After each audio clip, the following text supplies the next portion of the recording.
Hi friends, welcome to my channel tour Guru Rohit. आज हम लोग बात कर रहे हैं भगवान शिव के 12 ज्योतिर्लिंग के बारे में कि कहाँ पर है, वहाँ पर कैसे यात्रा करें और क्या मान्यता है इन ज्योतिर्लिंग की। फ्रेंड्स, सबसे पहले जो ज्योतिर्लिंग आता है ये सोमनाथ ज्योतिर्लिंग है। फ्रेंड्स, ये गुजरात के सौराष्ट्र में स्थित है। फ्रेंड्स, सोमनाथ ज्योतिर्लिंग की जो मान्यता है चंद्रमा जी से जुड़ी हुई है। दक्ष प्रजापति की 27 कन्याओं की जो शादी थी वो चंद्रमा जी के साथ की थी उन्होंने, और चंद्रमा जी के साथ शादी की। बट वो जो सबसे ज़्यादा वो प्यार करते थे वो रोहिणी से सबसे ज़्यादा उन्हें लगाव था। तो जितनी 26 कन्याएं थी उन्होंने जाके दक्ष प्रजापति को ये सारी बातें बताई। तो दक्ष प्रजापति इससे काफ़ी क्रोधित हुए। उन्होंने चंद्रमा जी को काफ़ी समझाया बट चंद्रमा ने उनकी एक नहीं सुनी। इससे क्रोधित होकर दक्ष प्रजापति ने उन्हें अक्षत होने का श्राप दे दिया, तो जिससे वो अक्षित होते चले गए। तो उन्होंने गुजरात के सौराष्ट्र में समुद्र तट के किनारे भगवान शिव की आराधना की। भगवान शिव ने प्रसन्न होकर उन्हें फिर 15 दिन घटना और 15 दिन बढ़ने का आशीर्वाद दिया। तो अब चंद्रजीव जो है वो 15 दिन महीने में वो घटते हैं और 15 दिन वो बढ़ते हैं। तो सर्वप्रथम जो ज्योतिर्लिंग की स्थापना की थी सोमनाथ में चंद्रदेव ने ही स्थापना की थी। तो सर्वप्रथम जो ज्योतिर्लिंग आता है वो सोमनाथ का ज्योतिर्लिंग ही आता है। फ्रेंड्स, मल्लिकार्जुन ज्योतिर्लिंग। मल्लिकार्जुन ज्योतिर्लिंग आंध्र प्रदेश के कृष्णा नदी के किनारे पर स्थित है। मान्यता यह है कि पांडवों में जब अर्जुन ने यहाँ पर तपस्या की थी तो भगवान शिव ने प्रसन्न होकर उन्हें पाशुपत अस्त्र यहीं पर दिया था और उनसे प्रार्थना की थी कि ज्योति स्वरूप में वो विराजमान हो शिवलिंग में और सभी भक्तों की मनोकामना पूरी करे। तो तभी से भगवान शिव ज्योतिर्लिंग में यहाँ पर स्थापित हो गए थे, मल्लिकार्जुन में। थर्ड ज्योतिर्लिंग महाकालेश्वर ज्योतिर्लिंग। महाकालेश्वर ज्योतिर्लिंग मध्य प्रदेश के उज्जैन में गंगा किनारे स्थित है। महाकालेश्वर ज्योतिर्लिंग का मतलब है महाकाल, जो काल से भी बड़े महाकाल है। महाकाल ज्योतिर्लिंग कहा जाता है। यहाँ पर भगवान शिव के वीरभद्र रूप की पूजा होती है, जो उनका रौद्र रूप है। माता सती के प्राण त्यागने के बाद जब दक्ष राज्य प्रजापति दक्ष का यज्ञ विध्वंस किया था वीरभद्र जी ने, तो वीरभद्र जी के नाम से ही यहाँ पर आपका ये जो पूरा जो शिव मंदिर है ये वीरभद्र रूप को ही प्रज्वलित करता है आपका।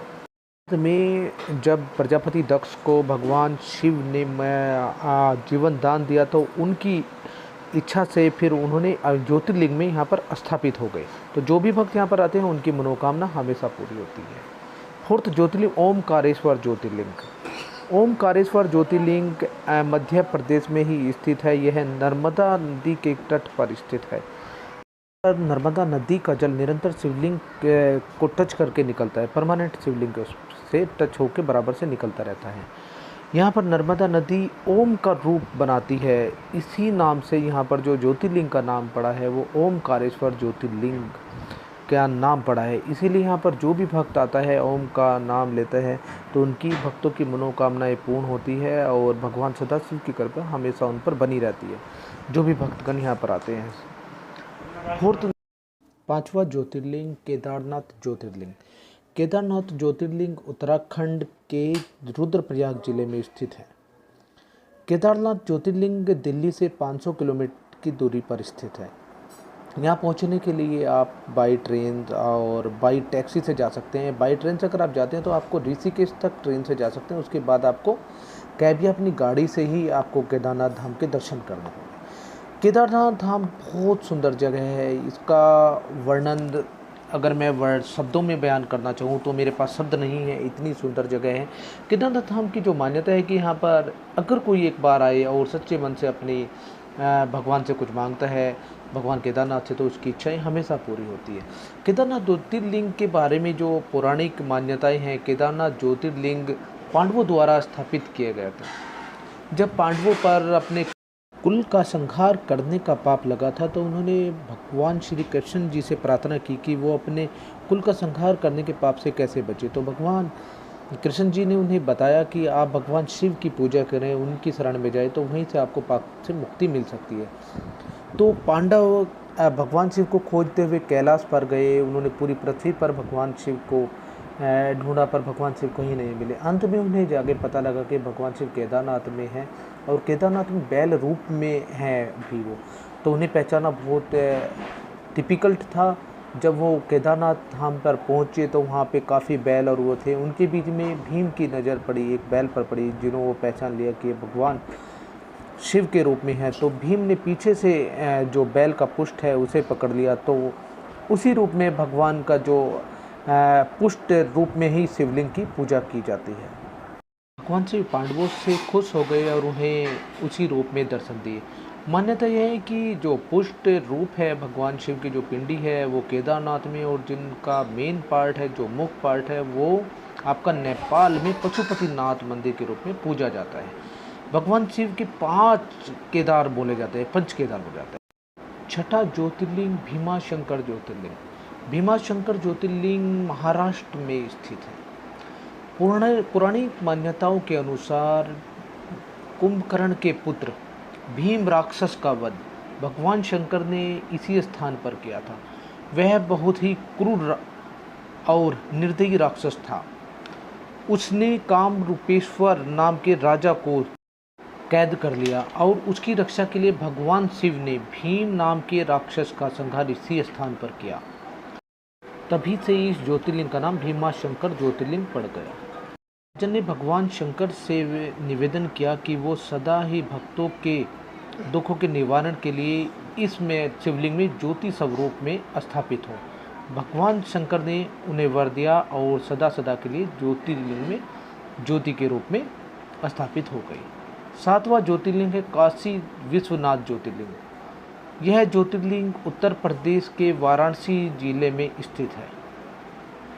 पौराणिक मान्यताओं के अनुसार काशी शिव की सबसे प्रिय स्थान है और माँ गोरा के कहने पर भगवान शिव ने काशी का निर्माण किया था। यह गंगा किनारे स्थित है, बहुत ही सुंदर स्थान है और भगवान शिव का अत्यंत प्रिय स्थान है। पौराणिक मान्यताओं के अनुसार अगर किसी व्यक्ति की काशी में मृत्यु हो जाती है तो उसे मुक्ति मिल जाती है।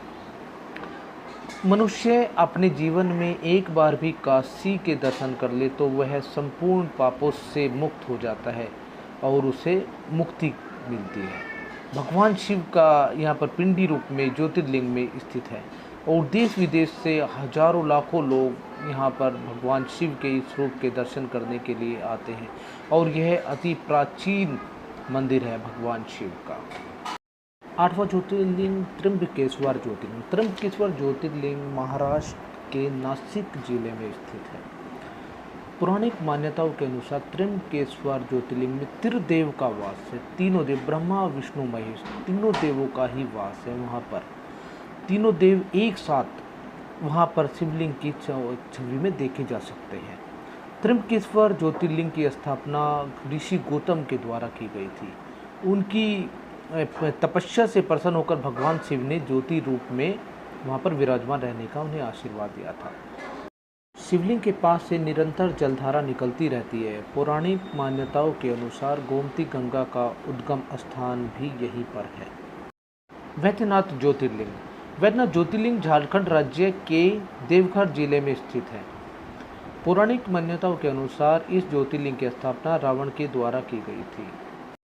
माना जाता है कि रावण भगवान शिव को कैलाश से लंका ले जाने के लिए कैलाश पर्वत पर गए और उन्होंने कैलाश को उठाने की कोशिश की, बट भगवान शंकर ने अपने स्पर्श मात्र से ही रावण को कैलाश के नीचे दबा दिया। कैलाश पर्वत के नीचे दबे हुए रावण ने हजारों वर्षों तक भगवान शिव की तपस्या की, जिससे खुश होकर भगवान शंकर ने उन्हें दर्शन दिए। रावण ने उनसे स्तुति की कि वो उनके साथ चले, तो भगवान शंकर ने ज्योति स्वरूप अपना शिवलिंग प्रदान किया और कहा कि इसे जहाँ पर भी स्थापित करेंगे मैं वहीं पर स्थापित हो जाऊंगा।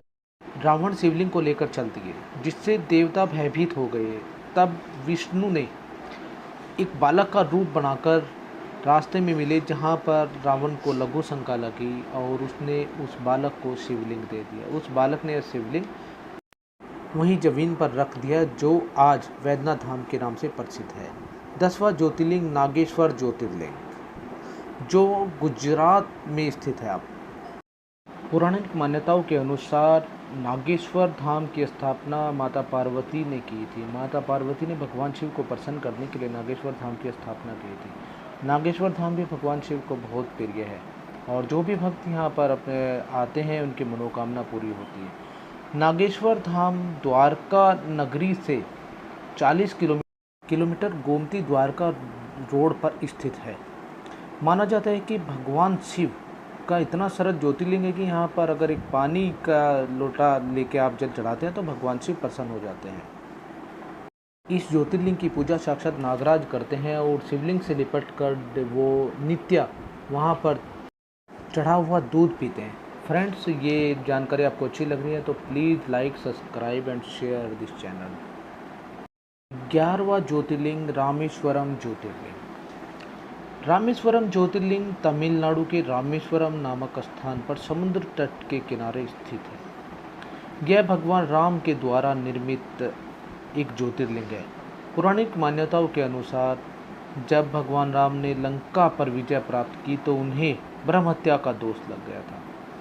उसी दोष से मुक्ति के लिए उन्होंने रामेश्वरम में ज्योतिर्लिंग की स्थापना की और भगवान शंकर की पूजा की। मान्यताओं के अनुसार भगवान राम ने हनुमान जी को शिवलिंग लाने के लिए कहा। कैलाश पर गए। शिवलिंग लाने में उन्हें देर हो गई तो माता सीता ने बालू के रेत से वहाँ पर शिवलिंग की स्थापना की।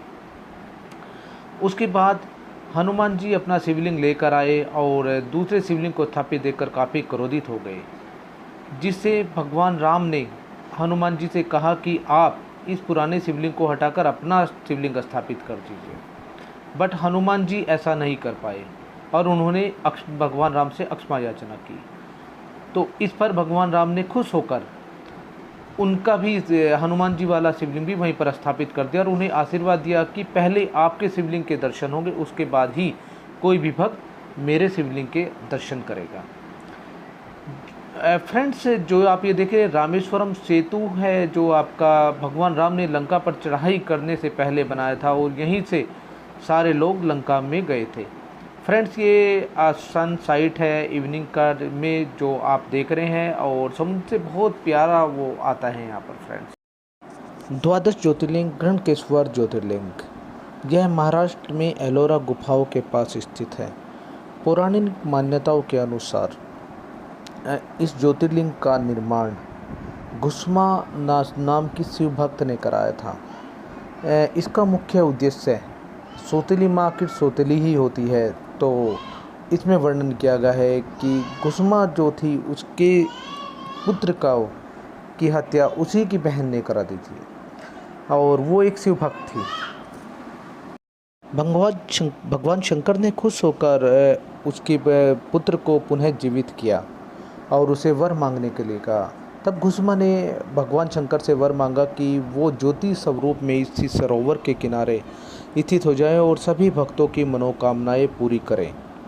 तभी से भगवान शंकर इस ज्योतिर्लिंग में निवास करते हैं और यहाँ पर कोई भी भक्त अपनी इच्छा से कोई भी भक्ति भाव से भगवान की पूजा करते तो भगवान शंकर उसकी निश्चय ही उसकी इच्छाओं को पूरी करते हैं। फ्रेंड्स, अगर आपको ये वीडियो अच्छी लगी हो तो please like, subscribe and share my channel और बेल आइकन दबाना बिल्कुल ना भूलें। हम लोग ऐसी धार्मिक वीडियो कंटिन्यू लाते रहते हैं।